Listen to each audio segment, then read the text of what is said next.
Bom sábado a todos. Deixem-me só ligar o cronómetro, que é para eu me controlar, ou tentar controlar. Que os anjos do Senhor estejam com todos nós, que o Senhor vos proteja e me proteja. E após o louvarmos, vamos então agora falar com Ele, vamos nos curvar e fazer uma breve oração. Poderoso Deus, poderoso Senhor que habitas o mais alto dos céus, neste momento, Senhor, te suplicamos em específico, Senhor, pelo estudo da Tua Palavra que vamos fazer agora, Senhor.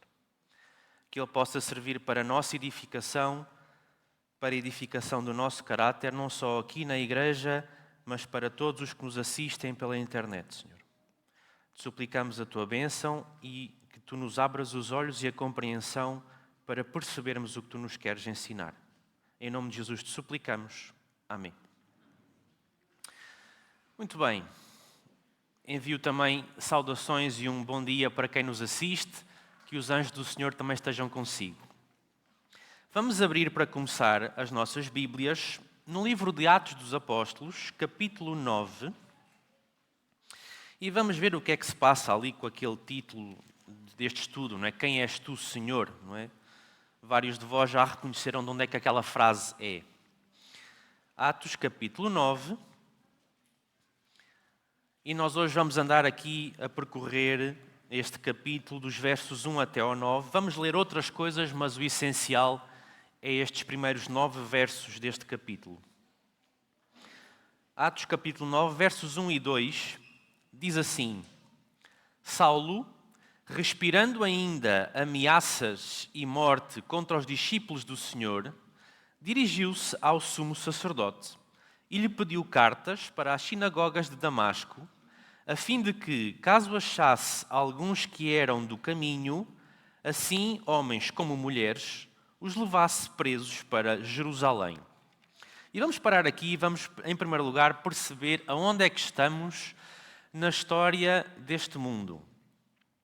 Jesus já veio a primeira vez, já morreu na cruz, já ressuscitou, já passou 40 dias com os seus discípulos, depois de ter ressuscitado, a explicar muitas coisas, e já ascendeu aos céus. O cristianismo está no seu início, embora não se chame ainda cristianismo, né? Para alguns é a seita do caminho, para outros é a seita dos nazarenos, para outros são os lunáticos quaisquer, não é? E para eles próprios são os seguidores de Jesus Cristo, do Messias. E nós aqui vemos um homem, Saulo, de Tarso, não é? Como nós conhecemos bem, judeu, não é? Romano e judeu ao mesmo tempo. Era uma combinação bastante forte naquela altura, naquele território. Não é? Nascido romano, nascido como cidadão do Império, mas filho de progenitores judaicos. Homem de muita iniciativa, de muito empenho, de muito ânimo, de muito zelo, estudante promissor das sinagogas dos grandes mestres do judaísmo e, como tal, ensinado a olhar para os do caminho de uma certa forma. Já se tinha iniciado alguma oposição a este percurso, a esta fé e a esta verdade em Jerusalém, e já muitas pessoas tinham sofrido bastante com isto. Vamos voltar a um capítulo atrás, vamos ao capítulo 8, Atos capítulo 8, versos 1 a 3. Estamos aqui neste início deste capítulo 8, imediatamente a seguir ao martírio de um homem grego chamado... Como é que se chamava este homem grego que foi martirizado? Estevão. O capítulo 8 começa imediatamente a seguir a isso. Versos 1 a 3 diz assim: Naquele dia, portanto, após a morte de Estevão, levantou-se grande perseguição contra a igreja em Jerusalém. E todos, exceto os apóstolos, foram dispersos pelas regiões da Judeia e Samaria. Alguns homens piedosos sepultaram Estevão e fizeram grande pranto sobre ele. Saulo, porém, assolava a igreja, entrando pelas casas e arrastando homens e mulheres, encerrava-os no cárcere ou na prisão, se quiserem dizer assim. E, portanto, o que se passa aqui é que, neste momento, em Jerusalém, já poucas pessoas há a habitar lá que sejam da tal seita do caminho. A esmagadora maioria já foi forçada a sair dali e a espalhar-se por todas as regiões à volta. E, portanto, Saulo já perseguiu toda a gente que havia em Jerusalém, praticamente, e agora quer continuar a perseguir, porque aquela seita está a aumentar. Conforme estes fugitivos saíam de Jerusalém, iam pregando, iam ensinando a mais pessoas, mostrando a verdade a outros, e outras pessoas iam percebendo o que se passava e quem foi Jesus e o que ele fez, e iam acreditando, iam confiando. Temos a situação de Filipe, que prega em Samaria. Também temos a situação do etíope eunuco, que está de regresso depois de uma viagem diplomática, e a quem Filipe prega o Evangelho, e, portanto, o Evangelho está a espalhar-se por todo o mundo, e, portanto, os líderes judaicos, e Saulo fazia parte já um bocado ali das sinagogas e do Sinédrio, estão preocupados, porque acharam que perseguindo em Jerusalém, destruindo em Jerusalém, resolvia-se o problema, só que não. O problema, né, entre aspas, só ficava maior.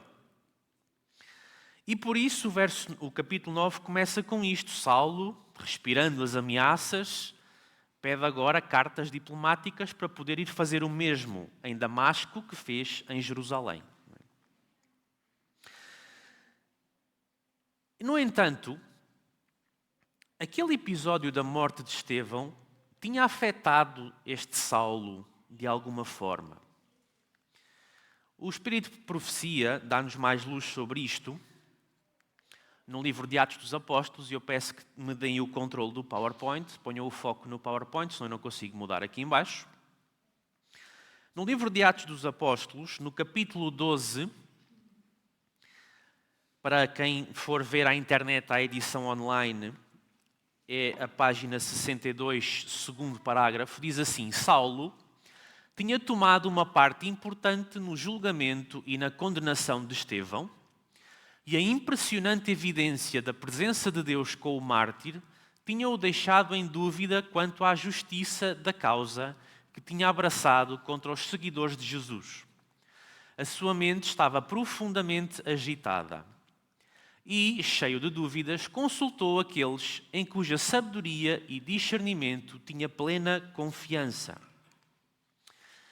Os argumentos dos sacerdotes e príncipes acabaram por convencê-lo de que Estevão tinha sido um blasfemo, que o Cristo que o discípulo martirizado pregara era um impostor e que os que serviam no santo serviço tinham forçosamente de ter razão. O problema aqui não foi Saulo ter ido perguntar. Saulo viu toda aquela situação. Saulo viu o rosto de Estevão a brilhar. Saulo viu Estevão, ao ser martirizado, a dizer: Pai, perdoa-lhes este pecado. Tudo isso afetou-o profundamente. E ele ficou com dúvidas. E quando nós temos dúvidas, nós devemos fazer aquilo que Saulo fez, perguntar. Não devemos permanecer com a dúvida.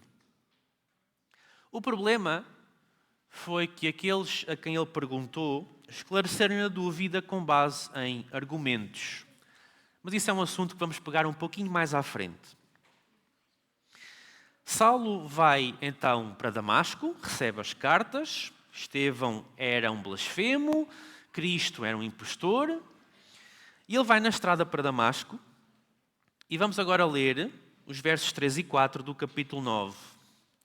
Diz o seguinte: Seguindo ele estrada fora, ao aproximar-se de Damasco, subitamente uma luz do céu brilhou ao seu redor. E, caindo por terra, ouviu uma voz que lhe dizia: Saulo, Saulo, por que me persegues? Ele vai na estrada, provavelmente de cavalo, seria o transporte que as pessoas importantes e com alguma posse também material teriam naquele tempo. E aparece esta luz muito forte. Não é? O Espírito de Profecia diz que a luz era mais forte, inclusive, que a própria luz do sol. E a luz é tão forte, eles ficam tão afetados subitamente por aquela luz, que quem estava em cima de cavalos caiu, quem estava a pé, não sei se caiu também ou se procurou esconder-se. O que é um facto é que Saulo caiu do seu cavalo. E ele ouviu esta voz, não é? Saulo, Saulo, por que é que me persegues? E depois existe o verso 5. E o verso 5, se nós pararmos um pouco para pensar, ele até parece um pouco estranho.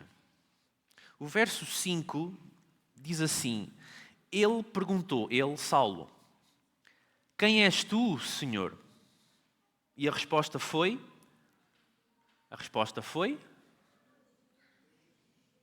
eu sou Jesus, a quem tu persegues. Reparem uma coisa. Nós temos um judeu ensinado pelos mais conceituados mestres, excelente em teologia do Velho Testamento, que vai na estrada, é derrubado por algo que ele percebe claramente que não é uma coisa natural. Houve uma voz que diz, porquê é que me persegues? E ele sabia que estava a perseguir das duas uma, ou um cristão ou Cristo. Um cristão não lhe iria aparecer com aquela luz toda, porque um cristão seria um mero ser humano. Portanto, só podia ser quem a aparecer-lhe ali? Cristo. Okay. Deus. Uma entidade divina. E este judeu que percebe que há ali algo de sobrenatural, algo de divino, pergunta ao Deus que ele, como judeu, crê que é o único que existe, e nós sabemos que é o único que existe, ele pergunta: quem és tu, Senhor? Não acham isto estranho?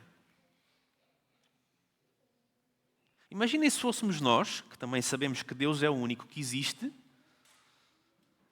e aparecia-nos uma revelação claramente divina, e nós, quem és tu? Não é? Mas ele faz esta pergunta. E aquela voz responde: eu sou aquele a quem tu persegues. Eu sou Jesus a quem tu persegues. Eu, o divino, sou Jesus. E naquele momento, o mundo de Saulo cai por terra. Desmorona-se. Dependendo da tradução da Bíblia que tenham, se tiverem traduções que são mais fiéis ao texto em grego, no verso 6 vocês terão uma pergunta que Saulo faz depois de perceber que está a perseguir Jesus.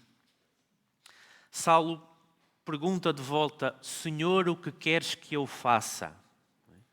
Há outras traduções que infelizmente não têm lá esta frase, porque esta frase ela existe no chamado textus receptus, ou texto recebido em grego. Portanto, ele fica sem chão, ele fica sem saber o que fazer, a vida dele toda até ali de repente deixou de fazer qualquer tipo de sentido, e ele agora só pode dizer esta frase: e agora? O que é suposto eu fazer? E dos versos 6 ao 9, aquela voz vai-lhe responder: levanta-te, entra na cidade de Damasco, onde te dirão o que te convém fazer. Os seus companheiros de viagem pararam emudecidos ou mudos, ouvindo a voz, não vendo contudo ninguém. Então se levantou Saulo da terra e, abrindo os olhos, nada podia ver, e, guiando-o pela mão, levaram-no para Damasco. Esteve 3 dias sem ver, durante os quais nada comeu e nada bebeu. Este homem desamparado recebe instruções sobre o que fazer a seguir. E não existe registro nenhum no texto que ele tenha dito mais nada. Ele já não tinha bases onde se apoiar. Tudo aquilo que ele pensava que era o correto, de repente, estava tudo errado. E a única coisa que ele tinha era uma instrução para ir para Damasco e depois lá vão-te dizer o que é que tens que fazer. O Espírito de Profecia lança um pouco mais de luz, e eu mais uma vez preciso que me deem o controle do PowerPoint. No mesmo livro, Atos dos Apóstolos, diz o seguinte, eu vou começar a ler, se puderem, troquem o slide lá em cima. Diz assim, capítulo 12, a mesma coisa. Cheios de medo e quase cegos, pela intensidade da luz, os companheiros de Saulo ouviram a voz, mas não viram ninguém. Saulo, porém, compreendeu as palavras que foram ditas e entendeu que aquele que falou era o Filho de Deus. No ser glorioso que estava diante dele, viu o crucificado. Na alma do judeu perplexo, a imagem do rosto do Salvador ficou gravada para sempre. Aquelas palavras atingiram o seu coração com uma força terrível. Nos obscurecidos recantos do seu espírito fez luz, revelando a ignorância e o erro da vida anterior e a sua necessidade de ser esclarecido pelo Espírito Santo. E eu aqui pergunto se nós às vezes não poderemos passar pela mesma situação. Achamos, sobre um determinado assunto, seja ele qual for, que já sabemos o que é que Deus pensa sobre aquele assunto. Seja um assunto normal da vida da igreja, ou seja um daqueles assuntos que nós chamamos de polémicos, né, porque geram muito debate, ou um assunto menos polémico, o que seja. E nós estamos convencidos que nós já sabemos o que é que Deus quer. E, portanto, fazemos assim porque nós sabemos que é assim que Deus quer. E, de repente, por algum motivo, passa à nossa frente um texto bíblico, ou um parágrafo de Espírito de Profecia, ou uma frase de algum irmão, que, de repente, nós ficamos, espera lá, então, mas será que é mesmo assim como eu acho que é? Não sei se já vos aconteceu. A mim já me aconteceu várias vezes, ao longo da vida. E a pergunta que se coloca é, ok, quando isto acontece, o que é que eu faço? O que é que tu fazes?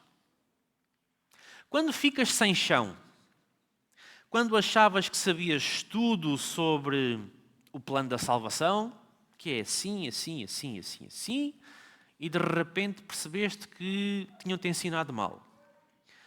Quando achas que pensas e que sabes tudo sobre quais são os princípios de saúde todos, e de repente está tudo errado. Ou quando achas que sabes tudo sobre música, tu sabes o que é que Deus quer na música e de repente, não, Rui, não é nada disso. Ou outra coisa qualquer. O que é que fazemos? É uma situação desconfortável, não é? Será que fazemos como Paulo? Ó Senhor, e agora? Ou será que nós chutamos a dúvida para canto? Não é nada. E vou continuar. E seguimos com a vida? Será que nem ligamos nenhuma e simplesmente fazemos as coisas e pronto, e continuamos a viver como sempre? Ou será que procuramos saber o que é verdade e o que não é? E se procuramos, aonde é que procuramos? Vamos procurar em argumentos, em debates, em discussões, em achismos, em opiniões. Procuramos aí conversas e as opiniões uns dos outros, o que é que o irmão A acha sobre isto, o que é que a irmã B acha sobre isto, o que é que este pastor, ou aquele pastor, ou este teólogo, ou aquele obreiro, ou o que seja. Vamos procurar as coisas aonde? Aonde? E aqui nós temos uma questão muito importante. Nós somos servos de Deus, certo? Ou pelo menos dizemos. Somos servos de Deus. Portanto, somos mordomos das coisas que Ele criou, do mundo que Ele criou, certo?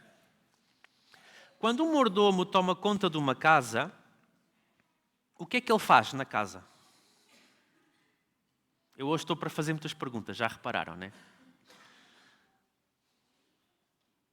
Não percebi. Administra. Ok. Em que direção? A direção do dono. Ok. Como é que ele sabe qual é a direção do dono?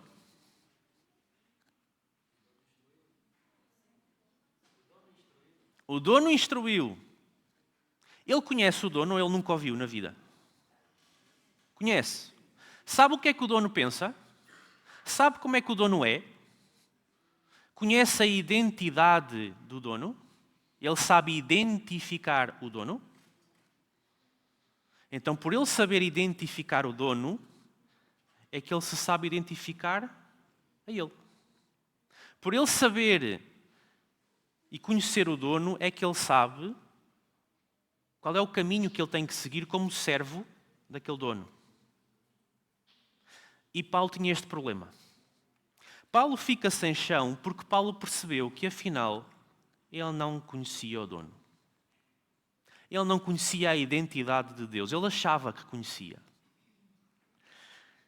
E quando ele descobre que não conhece Deus, ele de repente também já não se conhece a si mesmo e já não sabe o que fazer. Vamos ao Evangelho de João. A própria Bíblia enfatiza a importância de conhecermos quem é aquele a quem dizemos servir. Evangelho de João, capítulo 17, diz o seguinte: e a vida eterna é esta, que te conheçam a ti, o único Deus verdadeiro, e a Jesus Cristo a quem enviaste.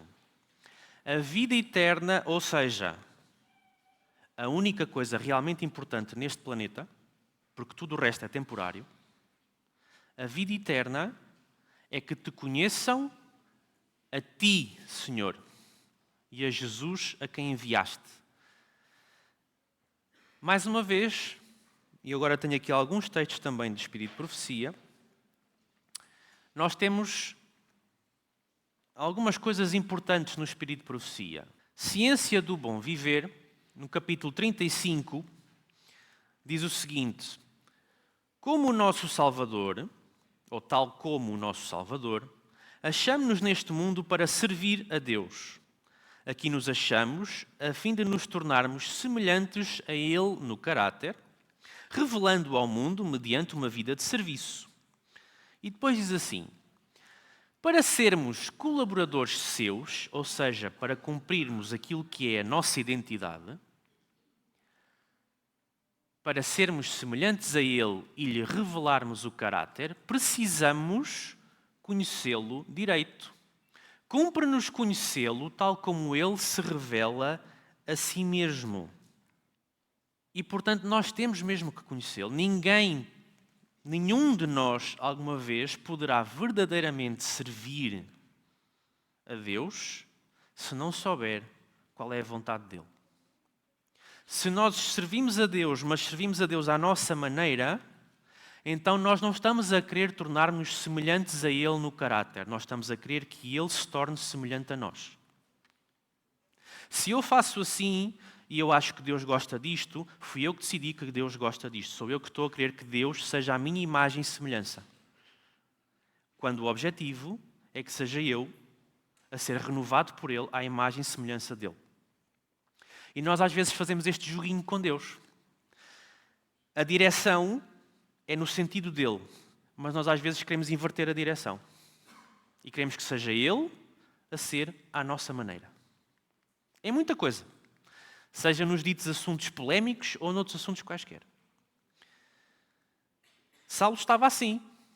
Saulo olhava para um Deus que era a imagem dele. Irado contra os do caminho, perseguidor, justiceiro. E de repente descobriu que não. Que era ele que ainda tinha muito caminho para fazer para ser à semelhança de Deus. Vamos continuar. também na Ciência do Bom Viver, diz assim, no slide seguinte: o conhecimento de Deus é o fundamento de toda a verdadeira educação e de todo o serviço verdadeiro. É a única salvaguarda real contra a tentação. Por ele, unicamente, nos podemos tornar semelhantes a Deus no caráter. Esse é o conhecimento de que necessitam todos quantos estão a trabalhar pelo reerguimento dos seus semelhantes. Transformação de caráter, pureza de vida, eficiência no serviço, apego aos princípios corretos, tudo depende do justo conhecimento de Deus. Esse conhecimento é o preparo essencial tanto para esta como para a futura existência. Nada se vai concretizar de positivo na minha e na tua vida se eu e tu não soubermos quem é Deus. Se eu e tu acharmos que já sabemos, podemos correr o risco de estarmos a errar o alvo.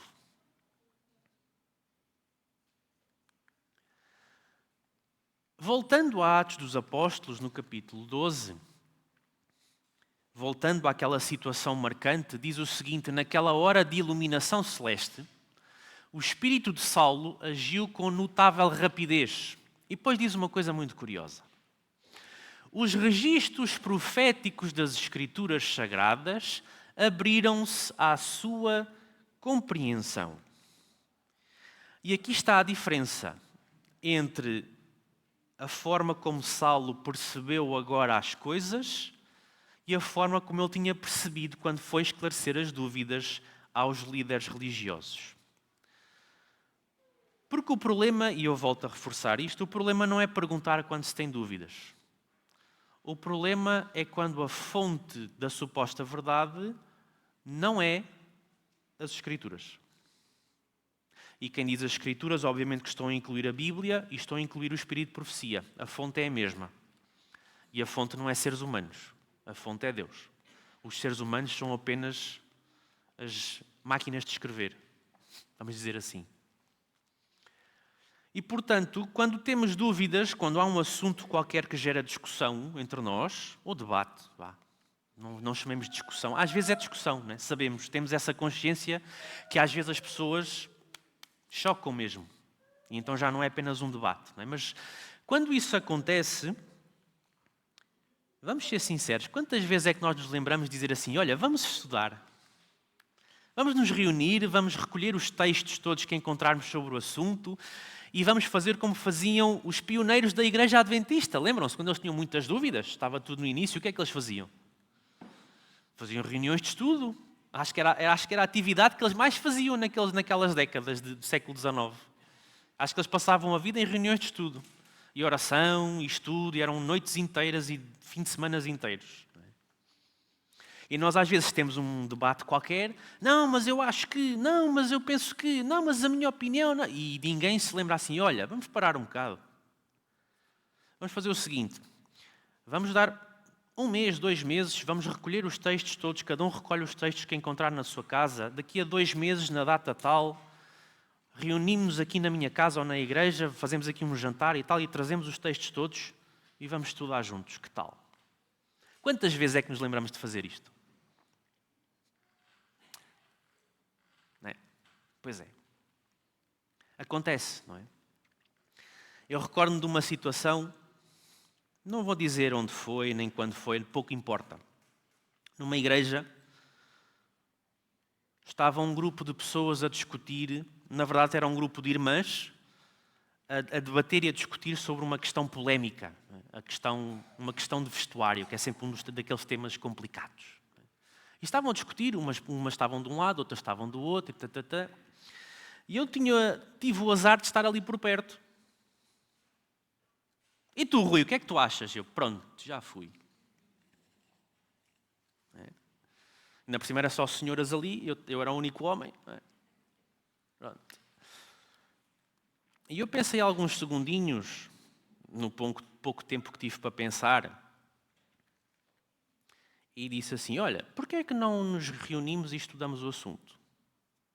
Se quiserem, até podemos fazer uma coisa, podem falar com a direção do Departamento da Mulher ou da Família, por que não fazer-se um seminário na igreja sobre o assunto. Porque não irmos às Escrituras? E quem diz sobre vestuário diz sobre outra coisa qualquer. É apenas um assunto como outro qualquer. E elas ficaram um pouco, pois, se calhar não é má ideia. Deus deu uma resposta certa naquele momento àquela pergunta, né? Mas pronto. Mas isto fez-me pensar também na altura. Porque tudo bem, se calhar para mim um assunto problemático pode não ser o vestuário, mas pode ser outra coisa qualquer. Não é? E nós o que fazemos?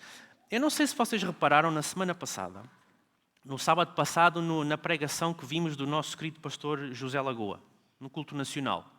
Foi para a igreja toda em Portugal. Ele disse uma coisa muito, muito importante e ele até foi um desabafo até com alguma tristeza dele. E que é um desabafo que já é recorrente, infelizmente, não só nele, mas em muitas pessoas. Eu não sei se repararam naquela altura em que ele disse assim: nós infelizmente já não somos o povo do livro. Lembram-se disso? Porque às vezes nós agora no século XXI, às vezes, vamos ser sinceros, às vezes parece verdade. Às vezes nem sequer o povo da escola sabatina somos, quanto mais o do livro. Se calhar somos o povo da oração, ou da pregação, ou das transmissões, ou das gravações, ou do louvor, ou sei lá do quê. Mas este povo de Deus, o povo do tempo do fim, foi suscitado para ser povo do livro, não foi suscitado para ser povo de outra coisa qualquer. Só que nós estamos a deixar de entender a identidade de Deus e, como consequência, nós estamos a perder a nossa identidade, porque estamos a deixar de o conhecer. E por isso queixamos-nos que é preciso recuperar a identidade da igreja, é preciso recuperar a identidade adventista, é preciso voltarmos às nossas raízes, é preciso... Pois é. Começa aqui. Temos que começar por conhecer quem Deus é. Senão não vamos recuperar a raiz de coisíssima nenhuma. Não é? Saulo esteve 3 dias sem ver, não comeu, não bebeu. Foram 3 dias de jejum. Nós às vezes para aguentarmos já é complicado. Quanto mais 72 horas. Às vezes nem vou dizer 24, às vezes nem 16 horas a gente aguenta, quanto mais 72.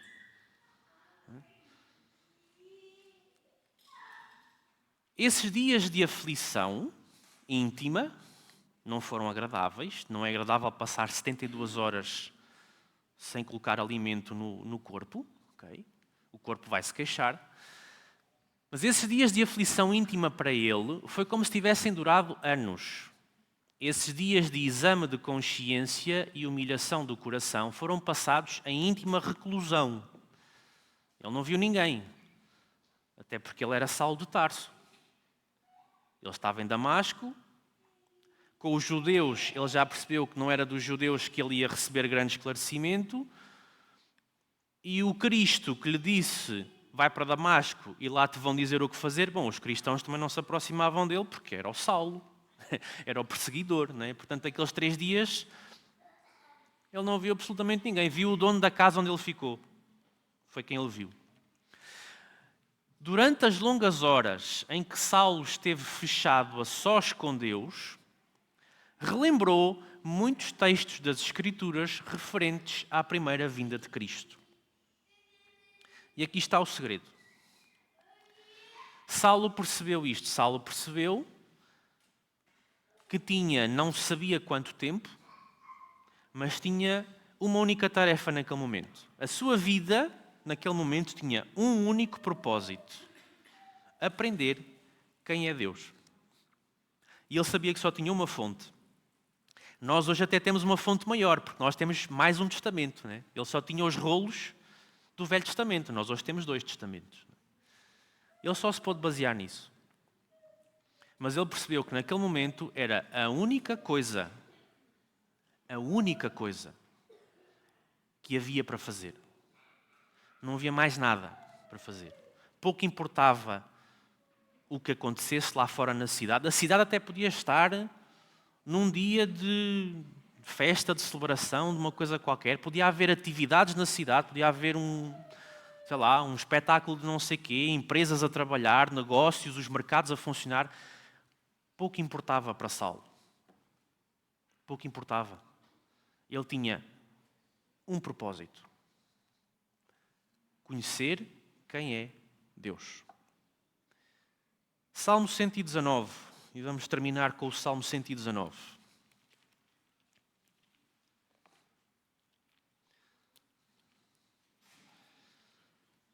Vamos ler aqui alguns textos que o que fazem simplesmente é reforçar esta questão. Salmo 119, versos 9 até ao 11.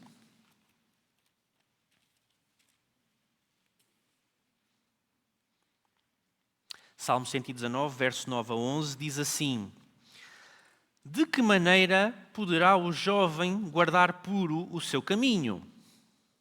Observando-o segundo a tua palavra. De todo o coração te busquei, não me deixes fugir aos teus mandamentos.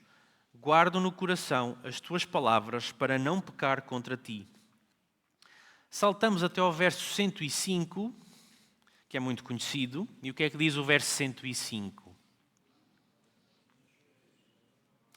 Lâmpada para os meus pés é a tua palavra e luz para os meus caminhos. E damos um segundo salto até ao verso 109 e 130. Versos 109 e 130 diz: Admiráveis são os teus testemunhos, por isso a minha alma os observa. A revelação das tuas palavras esclarece e dá entendimento aos simples. Resumindo, não é? Para resumir todo este estudo que estivemos aqui a fazer.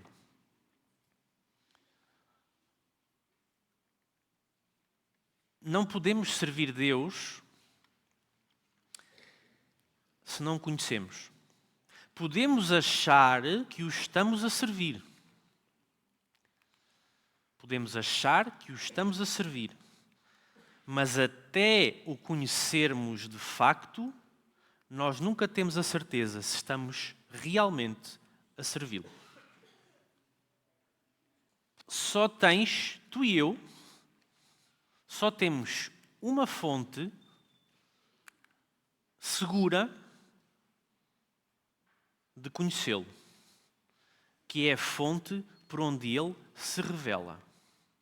E ele decidiu que para nós, povo do tempo do fim, a fonte por onde ele se revela é Escritura Sagrada e Espírito de Profecia.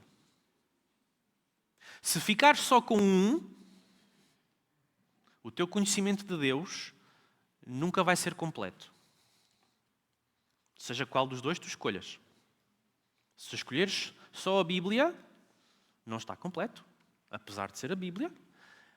E se escolheres só o Espírito de Profecia, também não está completo. Porque, apesar da Bíblia ser a Bíblia, ela tem lá tudo.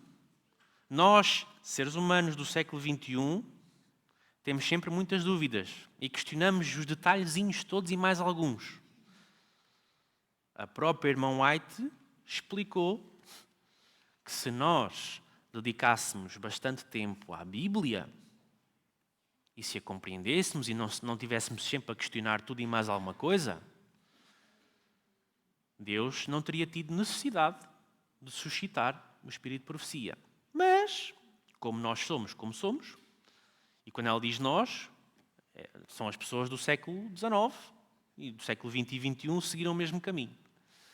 Como nós questionamos tudo e se o texto não diz lá aquela palavra, a gente, mas o texto não diz lá aquela... Nós, infelizmente, vamos muito pela letra da lei e pouco pelo princípio por detrás da lei.